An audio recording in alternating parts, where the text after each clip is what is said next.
Thanks. You ready? Yes. Now I'll call the meeting of Carbon County Board of Commissioners to order. Please rise for a moment of silence, prayer, and the Pledge of Allegiance.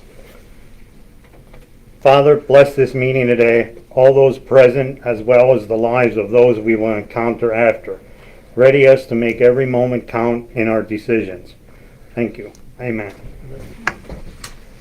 I pledge allegiance to the flag of the United States of America and to the republic for which it stands, one nation, under God, indivisible, with liberty and justice for all.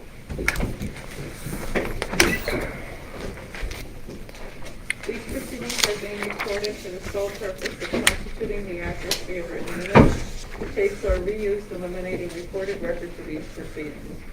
Approval of the minutes of the previous meeting held April 30th, 2020. Move to approve. Second. Mr. Honor? Yes. Mr. Lukasevich? Yes. Mr. Notstein? Yes. Are there any guests concerning county business at this time? Hearing none, we'll move on. Before we even start our meeting, I'd just like to mention again today that if you notice, a lot of us in the room here have green on, and that's in honor of Light the Way for Mental Health Month, for the month of May, to recognize the workers and mental health field and all the victims of mental health issues, and bring more awareness to the public on mental health and to seek out help. Help is available. All you have to do is call and reach out to the proper people. We did hand out some flyers in that last week, and we talked a little bit about the green light for mental health. I saw some pictures this morning from Bob Ford of the Times News of the courthouse from two different angles with all the green lights on it. I must say it really looks nice.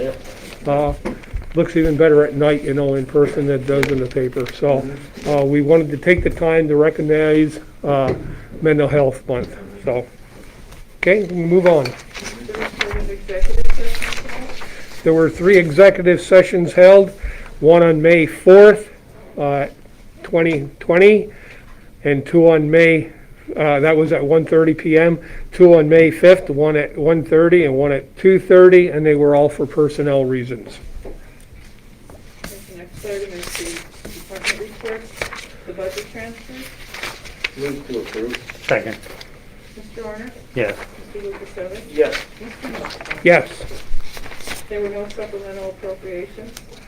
Expenditures, approval of check numbers 212993 through 213005 for expenditures for the general fund premium account totaling $1,553,735.11. So moved. Second. Mr. Honor? Yes. Mr. Lukasevich? Yes. Mr. Notstein? Yes. The treasurer's report. Move to approve. Second. Mr. Honor? Yes. Mr. Lukasevich? Yes.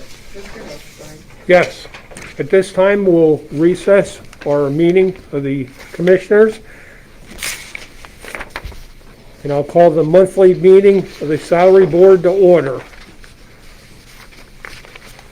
Just for note, Controller Severchek is not here today. This item is the approval of the minutes of the salary board meeting held April 2nd, 2020. Move to approve. Second. Mr. Honor? Yes. Mr. Lukasevich? Yes. Mr. Notstein? Yes. Are there any guests concerning salary board business at this time?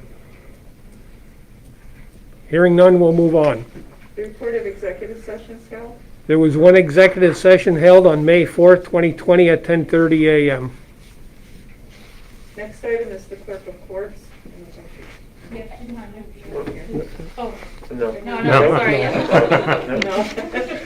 Okay, the first item is to change the rate of one clerical specialist from $11.16 per hour, grade 4, step B, to $10.84 per hour, grade 4, step A, effective May 7th, 2020. Move to change the rate. Second. Mr. Arner? Yes. Mr. Lukasevich? Yes. Mr. Notstein? Yes. Change the rate of one collection clerk 2 from $11.72 per hour, grade 5, step B, to $11.38 per hour, grade 5, step A, effective May 18th, 2020. Move to change the rate. Second. Mr. Honor? Yes. Mr. Lukasevich? Yes. Mr. Notstein? Yes. Proprietary, Mrs. Semmel? Good morning. Morning. Morning. Change the rate of one second deputy from $20.69 per hour, grade 7, step R, to $14.55 per hour, grade 7, step F, effective May 7th, 2020. I'll second. Mrs. Semmel? Yes. Mr. Honor? Yes. Mr. Lukasevich? Yes. Mr. Notstein? Yes. Thank you. Okay. Change the rate of one clerk, EFAD coordinator, from $13.45 per hour, grade 6, step E, to $11.95 per hour, grade 6, step A, effective May 11th, 2020. I'll second. Mrs. Semmel? Yes. Mr. Honor? Yes. Mr. Lukasevich? Yes. Mr. Notstein? Yes. Thank you. Area Agency on Aging, change the rate of one aging care manager supervisor 2 from $19.82 per hour, grade S9, step A, to $21.03 per hour, grade S9, step C, effective May 7th, 2020. Move to change the rate. Second. Mr. Honor? Yes. Mr. Lukasevich? Yes. Mr. Notstein? Yes. Building and Grounds, change the positions of 2 summer laborers to include the statement, additional 25 cents per hour for each year of service if applicable, effective May 7th, 2020. Move to the change. Second. Mr. Honor? Yes. Mr. Lukasevich? Yes. Mr. Notstein? Yes.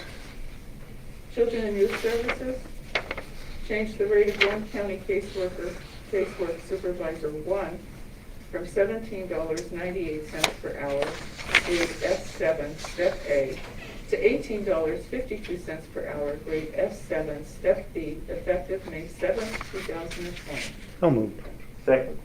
Mr. Honor? Yes. Mr. Lukasevich? Yes. Mr. Notstein? Yes. Abolish the position of one county caseworker 2 at $17 per hour, grade 12, step C, effective May 11th, 2020. Move to abolish. Second. Mr. Honor? Yes. Mr. Lukasevich? Yes. Mr. Notstein? Yes.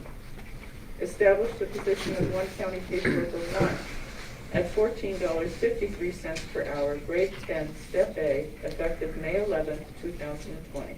Move to establish. Second. Mr. Honor? Yes. Mr. Lukasevich? Yes. Mr. Notstein? Yes. Communications Center, change the rate of one part-time dispatcher from $14.13 per hour, grade 7, step E, to $13.32 per hour, grade 7, step C, effective May 7th, 2020. So moved. Second. Mr. Honor? Yes. Mr. Lukasevich? Yes. Mr. Notstein? Yes. Parks, establish the position of one temporary seasonal park ranger 2 at $10.63 per hour, grade 3, step B, effective May 7th, 2020.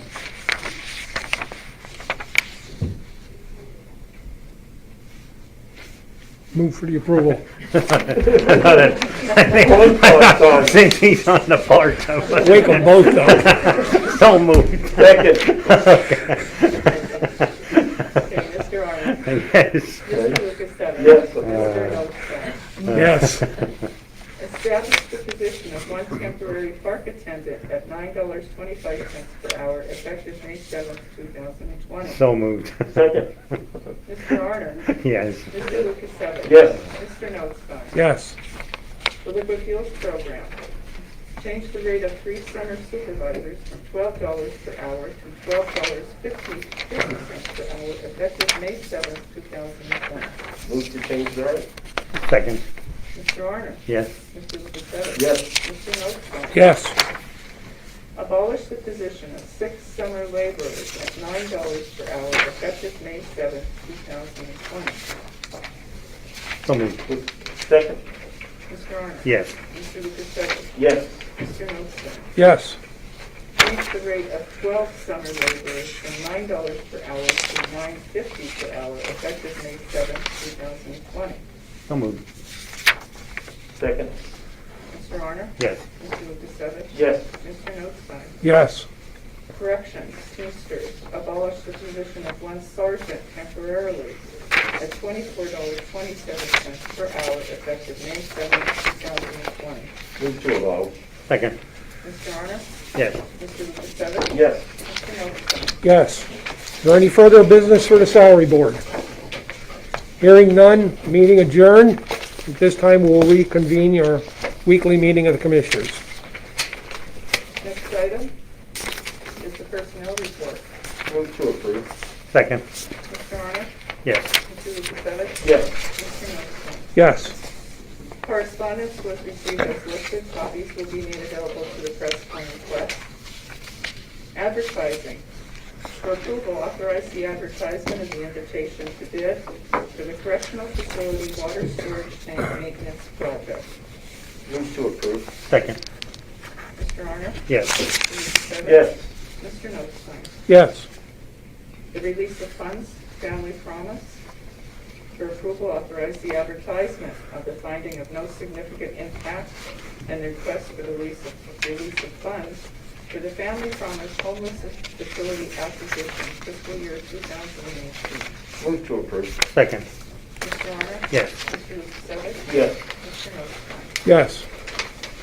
CCP Lanta for adoption and execution, the updated fiscal year 2020-2021 state operating financial assistance resolution, certifying operating assistance in the amount of $273,126 and matching funds of no less than $40,969, which represents a grant fund increase of $7,205. So moved. Second. Mr. Honor? Yes. Mr. Lukasevich? Yes. Mr. Notstein? Yes.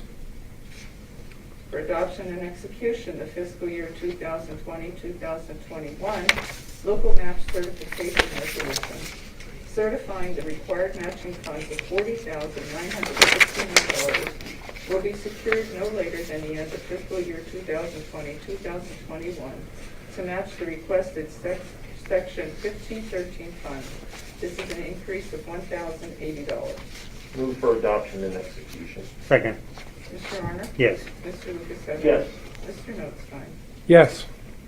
Children and Youth, for approval and execution of fiscal year 2019-2020 service agreement with Affinity Forensic Services doing business as Pennsylvania Forensic Associates of Reading, Pennsylvania, as per the attached rates.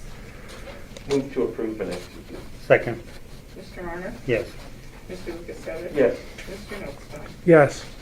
Elections, the CARES Act COVID-19 grants for approval and execution.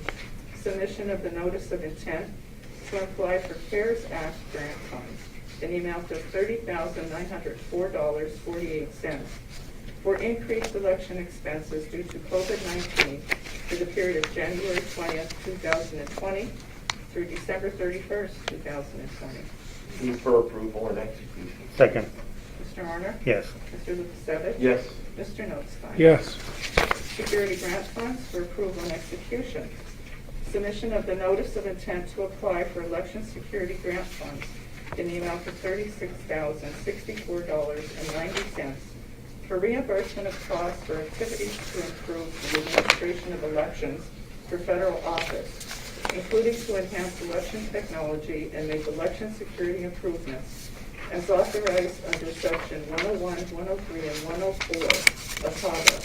Permissible expenditures for the period of December 21st, 2019 through December 31st, 2022. Move for approval and execution. Second. Mr. Honor? Yes. Mr. Lukasevich? Yes. Mr. Notstein? Yes. Human Services for acceptance, the fiscal year 2019-2020 State Food Purchase Program 5th distribution payment as submitted by Shepherd House Incorporated. So moved. Second. Mr. Honor? Yes. Mr. Lukasevich? Yes. Mr. Notstein? Yes. For acceptance, the fiscal year 2019-2020 State Food Purchase Program third quarter expense and data report as submitted by Shepherd House Incorporated to the Department of Agriculture. So moved. Second. Mr. Honor? Yes. Mr. Lukasevich? Yes. Mr. Notstein? Yes. Lehigh Ambulance Association for ratification. Letter of support designating Lehigh Ambulance Association Incorporated of Lehigh, Pennsylvania as the centralized coordinating entity for Carbon County for the naloxone program for first responders. So moved. Second. Mr. Honor? Yes. Mr. Lukasevich? Yes. Mr. Notstein? Yes. Planning and Development for approval and execution. Revision number 2 for Franklin Township CDBG fiscal year 2017 reallocation of funds. Move $40,002.79 from street improvements, Red Hill Road Phase 1, to drainage improvements, Red Hill Road Phase 1. So Move moved. for approval for next. I'll second. Mr. Honor? Yes. Mr. Lukasevich? Yes. Mr. Notstein? Yes. Citizens Participation Plan for adoption and execution. Adoption of the Carbon County Citizens Participation Plan resolution. Move for adoption and resolution. Second. Mr. Honor? Yes. Mr. Lukasevich? Yes. Mr. Notstein? Yes. Hazard mitigation for approval and execution. United States Department of Homeland Security Federal Fiscal Year 2019 Pre-Disaster Mitigation Grant Agreement between the Pennsylvania Emergency Management Agency and the County of Carbon. The grant is effective October 31st, 2018 through April 1st, 2022 in the amount of $45,000 to update the Carbon County Hazard Mitigation Plan. The counter share is $15,000, matching in-kind services. So moved. Second. Mr. Honor? Yes. Mr. Lukasevich? Yes. Mr. Notstein? Yes. A service agreement for 911 for approval and execution, renewal of the maintenance support agreement with CK Alarm Systems of Mountaintop, Pennsylvania to provide 24/7 hardware support on the Honeywell digital receiver and emergency software support through MicroKey Solutions on the 911 alarm monitoring system at a cost of $3,240 per year. Hardware, $135 a month. Software, $135 a month. This is no increase in the contract from 2019 to 2020. Move for approval and execution. Second. Mr. Honor? Yes. Mr. Lukasevich? Yes. Mr. Notstein? Yes. Teamsters for ratification. A side agreement between the county and Teamsters Local 773 confirming hazard pay for correctional officers and sergeants. A $100 bonus will be paid to those employees who physically work 160, excuse me, that should be 160. No, it's 1/6. Is it 160? 60. Is it 165? Yeah. Oh, Yeah. Sorry about that. Physically work 160 hours or more between April 20th, 2020 and May 20th, 2020. A $50 bonus will be paid to those employees who physically work less than 160 hours, but more than 80 hours for the same time period. The bonus is calculated on physical hours worked and does not include paid sick, vacation, personal time, or other paid time off. The county will review the need for hazard pay and determine if an extension is appropriate. Move to ratify. Second. Mr. Honor? Yes. Mr. Lukasevich? Yes. Mr. Notstein? Yes. Solicitor's report. Thank the Children and Youth for ratification of professional legal services agreement between the County of Carbon and Gillen Feliciano of Lehighton for services as special legal counsel. The Children and Youth Services at a rate of $65 per hour, effective May 4, 2020. Move to ratify. Second. Mr. Honor? Yes. Mr. Lukasevich? Yes. Mr. Notstein? Yes. Agreement termination for ratification, authorize the termination of an agreement with Strubinger Law of Palmerton for professional legal services to Carbon County Children and Youth Services effective May 1, 2020. Move to ratify. Second. Mr. Honor? Yes. Mr. Lukasevich? Yes. Mr. Notstein? Yes. Proclamation for adoption, a proclamation designating the week of May 10th to the 16th, 2020 as Corrections Employee Week. Move to adopt. Second. Mr. Honor? Yes. Mr. Lukasevich? Yes. Mr. Notstein? Yes. declaration of disaster emergency for approval and execution. Declaration of disaster emergency due to coronavirus disease, COVID-19, authorized 7th day of May 2020, extending for a 30-day period. So moved. Second. Mr. Honor? Yes. Mr. Lukasevich? Yes. Mr. Notstein? Yes. Elections for approval and execution. Agreement between the county and Suzette Kurtz of Lehighton to provide logistics and accuracy testing procedures for the 2020 primary election. Compensation will be $20 per hour, not to exceed 35 hours. Move to approve and execute. Second. Mr. Honor? Yes. Mr. Lukasevich? Yes. Mr. Notstein? Yes. Public Defender for approval authorization to proceed with notice of cancellation of agreements with John Pansy of Crackers Investigations and Blue Knight Detective Agency for criminal investigations with the Public Defender effective June 6, 2020. Move to approve. Second. Mr. Honor? Yes. Mr. Lukasevich? Yes. Mr. Notstein? Yes. Thank you, President. Any further business? Commissioners report, Mr. Honor? I just want to follow up on maybe a couple things with what Wayne had said. But first, I'd like to start off, yesterday was National Nurses Day, so I'm extending it another day so we can announce it here. And thank all of them for risking their lives and their families' lives to help others. On to the county food distribution. I'd like to thank all the school districts and boroughs, cities throughout the county. They've been wonderful, doing robocalls, letting us use their facilities, and just coming out and playing out and handing boxes out to the media. Every day when I go out, people keep handing me articles from all the newspapers or either with what coverage of Channel 13 has been doing for us. We have the greatest advertising and we didn't have to pay for it. So I think to the girls that are doing this, you might be too young to know Jackie Gleason, but he always said, he would say to you, Alyssa, Amy, and Kelly, you're the greatest. To give a little bit of report on what they've been doing throughout the county, we had 5 trucks with 12,000 pounds of food each. Covered 5 school districts and all the boroughs and counties and townships in our county. Approximately 125 volunteers. And there were volunteers that if they volunteered in a town and we had too many, they'd go to another town. I mean, it showed the camaraderie between everybody. Now I'm sure when we get back to playing football, we're still going to have that rivalry, but everybody's been sticking together. And like I said, this week between Lehighton, Weatherly, Trescott, Beaver Meadows, we distributed 680 boxes, where normally there was only like 200 families that was serviced. And this week, Friday and Saturday, it'll be Palmerton area, Panther Valley area, and Jim Thorpe area. We're expecting to distribute 1,300 boxes. So tell everybody to come out and pick up. And one other thing, I just want to, what we're doing here at the county, we're trying to prepare when we open. So what we're doing, we're putting plexiglass up to separate the areas that are the workers from the public coming in. So we're trying to prepare that, and I have to thank Larry. They've been doing a tremendous job so far on trying to figure it out. And the only thing that really worked out over the pandemic was that we got the parking lot painted. But the downside is we weren't making any money. So I want to thank Larry and his guys, and I'll stay away from the parking. Are you going to discuss the parking space? Next Thursday. Okay, Next Thursday. okay, all right. And that's about all I got. Thank you.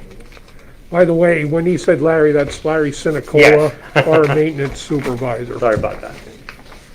Mr. Lukasevich? Yeah, just 2 quick items. First and foremost, I want to thank the Times News and specifically Bob Ford for his photography and placement of those 2 photos to raise awareness of Mental Health Awareness Week. He also authorized us to use his photos that were highlighted in the Times News, to use those on our Facebook page and on our website. So thanks to Bob Ford for that and his excellent photography work. The second item I'm going to bring up, myself and the Carbon County Director of Veterans Affairs are on a crusade, and that's a crusade to ensure proper U.S. flag protocol is followed.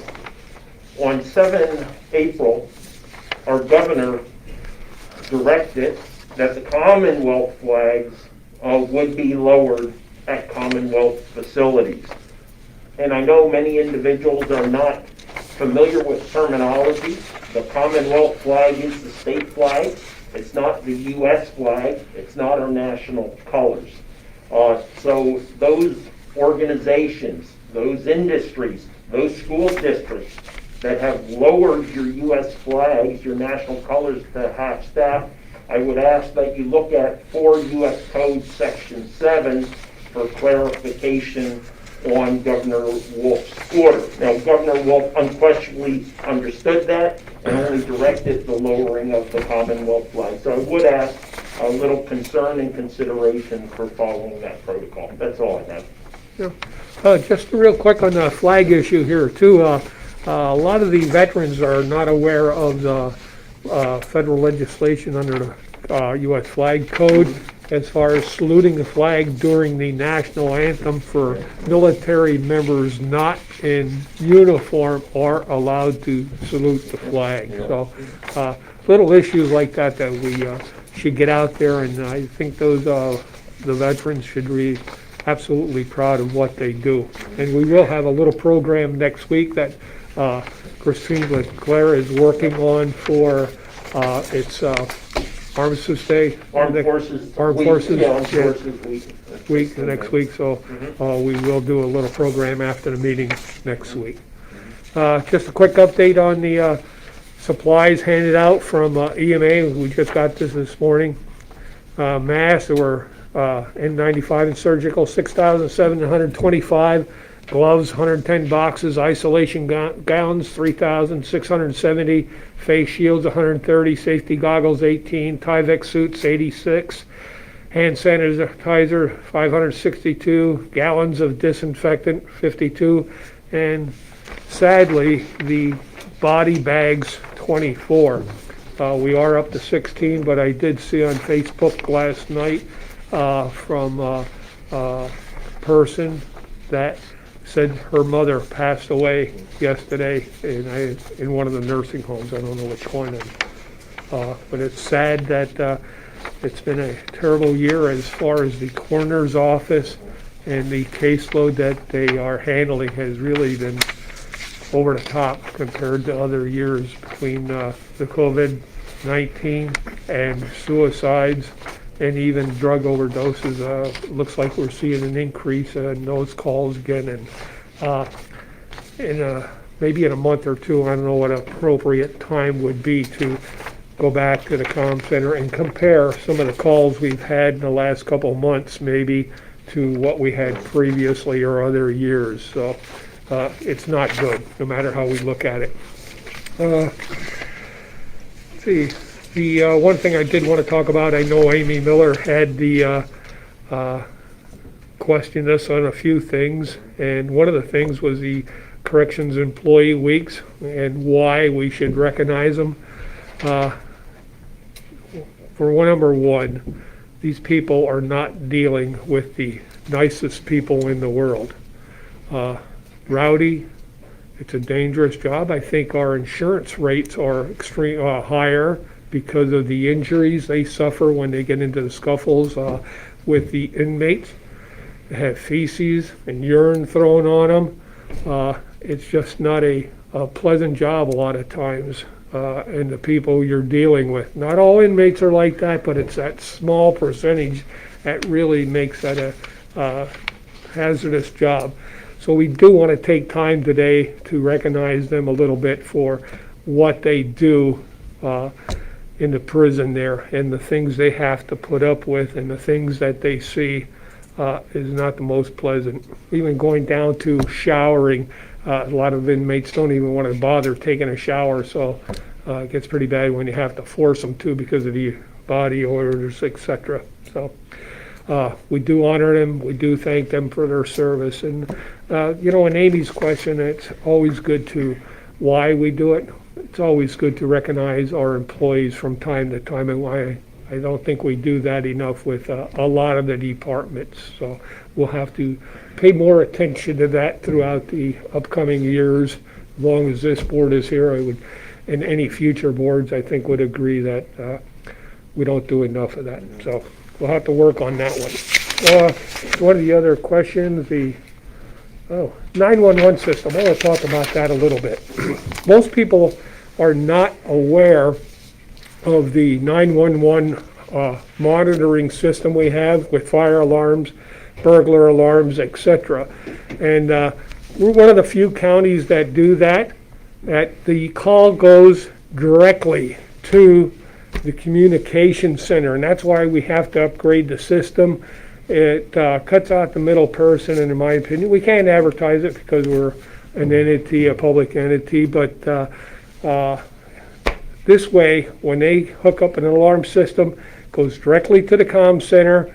The dispatcher or the person doing the recording of the information puts it directly in the county, and who knows better than our county employees where these locations are between GIS and mapping and that, and the pertinent information that they may require compared to a company that is being monitoring these systems from out of state. So it's one of the services that we provide at the county level that most people are not aware of. Okay, and one of the other questions that Amy had, and I'm taking up her time under news media, but we'll get it on record, is what is the Citizens Participation Plan Resolution? That's for any CDBG funding that we have. It's a requirement. Have to have time for the public hearings and public input for these grants, and that is a requirement for these new grants under the CARES Act, etc. So, as far as the homeless grant, I'm not sure what the status is on that. I told her she should contact Dave Bodner for an update unless you have something, Yeah, I Chris. just spoke to Dave Okay. right before the meeting. So first and foremost, the significant impact was actually an environmental impact to determine if the specific purpose and use of the funds would create or have a negative impact on the environment. That's a requirement that is being done. In addition, we're notifying the public of a public comment period that will open up for this specific grant, funds being transferred to Family Promise. That will run till about the end of May. Then the DCED will have a 2-week period to further review any public comments. And then we could expect, unless there's some hiccups in the process, that no earlier than about 15 June, that money, we'd be able to release the money to Family Promise. Okay. 2 more items, I hope that's right. And you saw in there, Lehigh Ambulance Association, the letter of support for the last 2 or 3 years now. They have been the pass-through for the Narcan distribution to the fire, police, county agencies, correctional facility, sheriff's department, adult probation as well. And they take care of the distribution and the reporting system, and they periodically send us an update, quarterly update of how many have been used, how many were distributed, and the police or anyone using it that gets it through this program is required to fill out a report, and that is tracked by the state. So the only other thing I have is I did participate in a conference call yesterday with Senator Casey with several other county commissioners, getting an update from what's happening in the different counties. It wasn't a long conversation, but one of the things I did bring up that none of the other commissioners did was, as you see in the correspondence today, some of our fire departments in particular that do a lot of fundraising are starting to hurt now.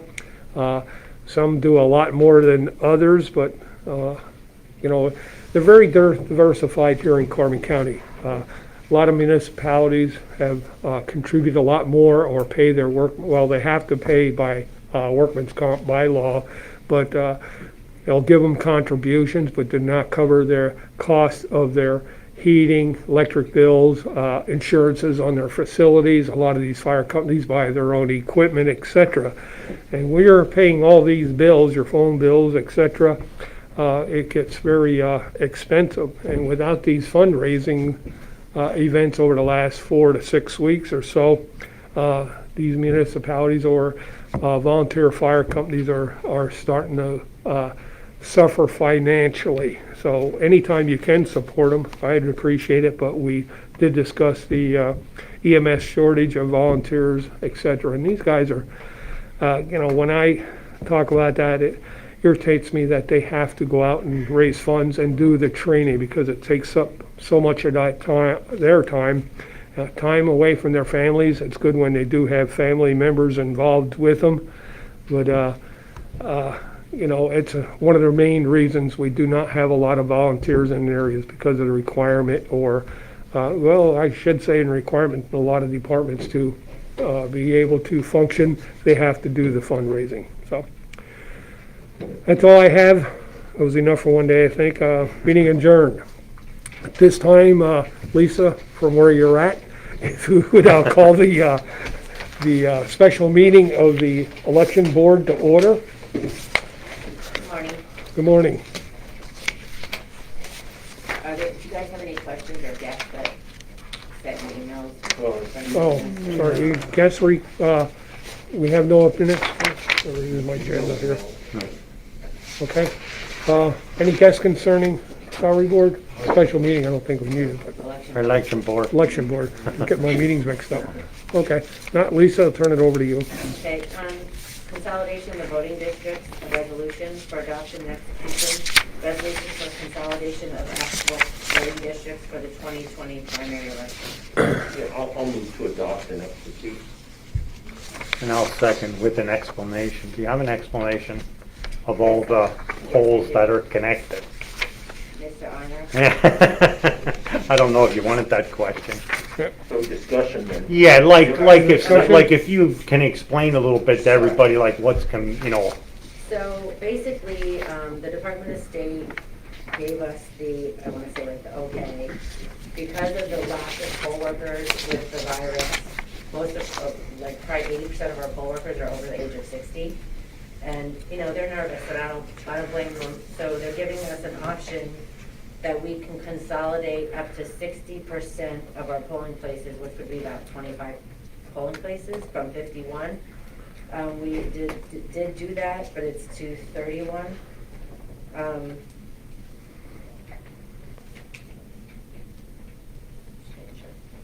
So we are adopting a resolution to make those changes known to the public. We'll also be posting on the doors of all the polling places that are changing, moving, etc. If you guys want to elaborate, that's the bottom line is we don't have enough poll workers. So if we consolidate, we don't need 2 full boards. We can deal with a combination of boards as long as they're, the 2 parties, etc. But there will be 2 separate precincts Correct. in So one of you'll those still go voting to polling your places. precinct, it's just maybe split in the building. We will have signs for all the new districts within the new places. There will be the sign of, what your polling place is. There will also be signs on the scanners to know where to go to scan your ballot for each one. And we made enter signs, exit signs. The Department of State is also giving us 65% of boxes for all of our districts. So we'll have about 33 of those.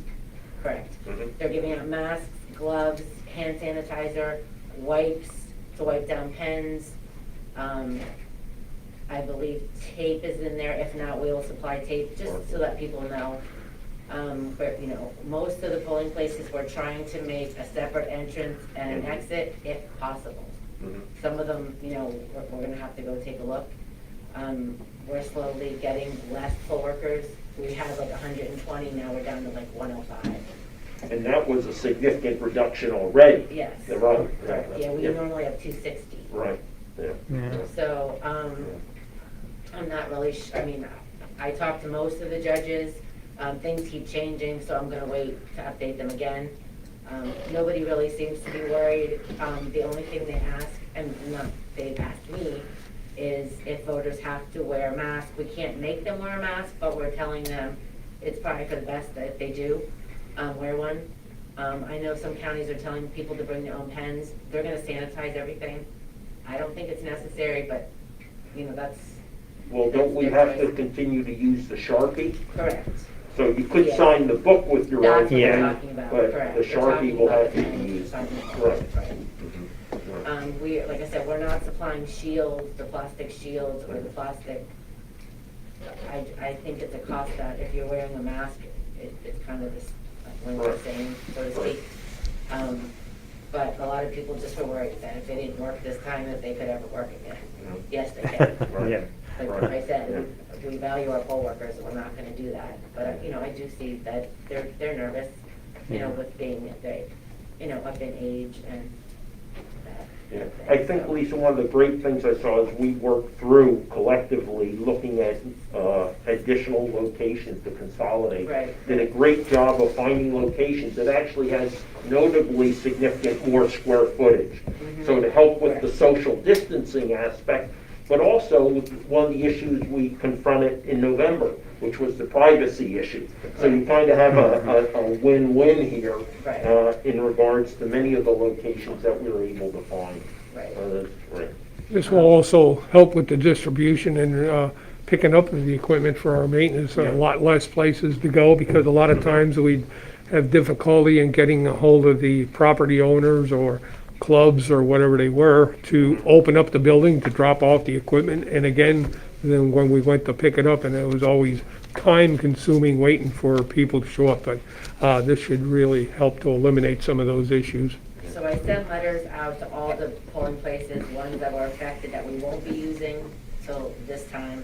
I actually only heard from one. I'm not really sure. Some of those places aren't there every day, so they might not know. The only other thing I just wanted to update you is we're Question. over like 3,500 plus mail-in ballots. Okay. Did we have a motion and second on that? Yeah, just We do did. a vote. Did, Yeah. okay. Yeah, Mr. Arner? yes. Mr. Lukasevich? Yes. Mr. Nostine? Yes. Before we adjourn, would you want to give us a quick update on what's happening in the election office? I know we have the full-timers back full-time. We have our 2 part-timers there now that are working how many hours a week? Full-time. Full-time. 5. Plus, we have staff from our office going down to assist in all the mail-ins or the applications we're getting. You want to touch on that real quick? Yeah, so as of yesterday, every mail-in application that had been sent from February to, I want to say like Monday, Monday, are all in the mail. So the actual ballots for the Yes. mail-in request. And actually, we're getting, I mean, we probably have a box of ballots that's already returned and voted. So like, we're getting those already. Turnaround time is much quicker, not really sure why. Okay. So where are those secured? That's gonna be a question. So how are those being secured, those ballots that have arrived? Well, I mean, they're kept in our office. Right now, because we're still having applications come in, we have them in, you know, boxes by order and absentees and mail-ins. Right. And they're under lock and key? Correct. Right, and So- we do have cameras and we have security during the Exactly. day. So once we get, you know, the bulk of the mailing, you know, out, we're gonna start scanning them in that they were received. Again, we can't open anything until 7 a.m. on election day, which I believe is still, as far as we know, so that's the start time. The other thing is they are actually installing, which is big, you might wanna say this too. They're putting in a mail slot in the wall next to the door of our building, right when you walk up the door. Any mail-in ballots, anything that has to do with election can go in that slot, and we will process whatever comes through, whether it's a ballot. I know that the law is that you have to put your own ballot in, we make sure it's you. Under the circumstances, we can't do that, but we still verify the signature that it is the person that signed the ballot that matches the signature in our system. So, I mean, we haven't had any issues, you know, people are still dropping them off by hand. I tell them they have to, you know, go call ahead, they have to knock on the door, they'll bring it in, but then I'm just going out to make sure. I hope that helps. because they can drop it off anytime. It should probably be done by the time I get back, Okay. but they were working on it now. Okay, And as I said, Lisa, if you could get us a picture of that, and Yeah. get that on Facebook, Yeah. of course, with a copy of the Yeah. resolution, Right. and get it on our website. The only thing, I just want to let people know, and we're not sure, we're waiting for guidance, but people are requesting ballots, getting ballots, and then calling and saying, I want to change my party. It's a lot. So I'm not sure, I mean, we were told that if they want to change their party, we delete the ballot. I'm not sure where we're going with that. A lot of us have called in because it's really monotonous trying to, it's not just, you just don't change it. You have to cancel the label, cancel the ballot, cancel the application, it's a lot. Or they say, oh, well, I don't want to do that.